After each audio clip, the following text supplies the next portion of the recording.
Senta kung krap nganu na prate kum yon tonu ante yong a malai shi ru ya krum ya sai ante madu shi shom ye pri krap ya sai Pamajoyon tongana Pape krisangana Ante yong amatu Shiyong pe ong tang yasai Ante matu Shiyong pandang yasai Nisana lam ni pamu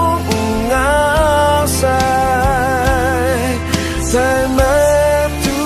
ante te rai sai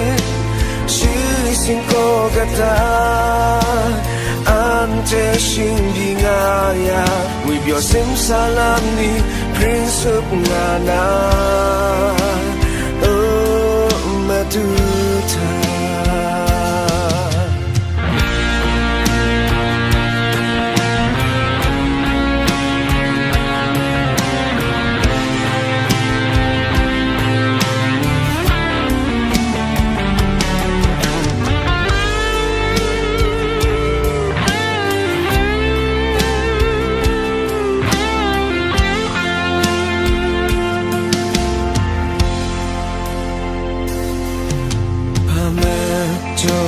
Yon tongana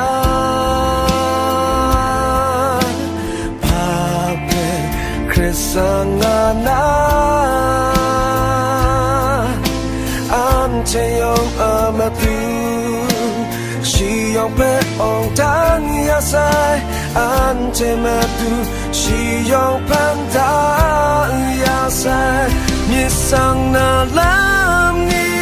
pamong Sai matu ante te rai sai Shi sin ko gata ante shingi ngaya With your sim salam ni prince of ngana Nisang na lam ni pamong ngasai Te matu ante te rai sai Shi sin ko gata ante shingi ngaya With your sim salam ni prince of ngana Oh matuta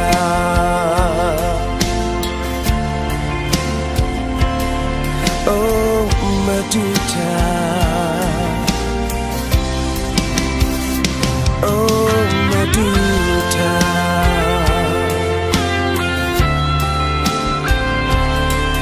With your sim salam ni prince of ngana Oh matuta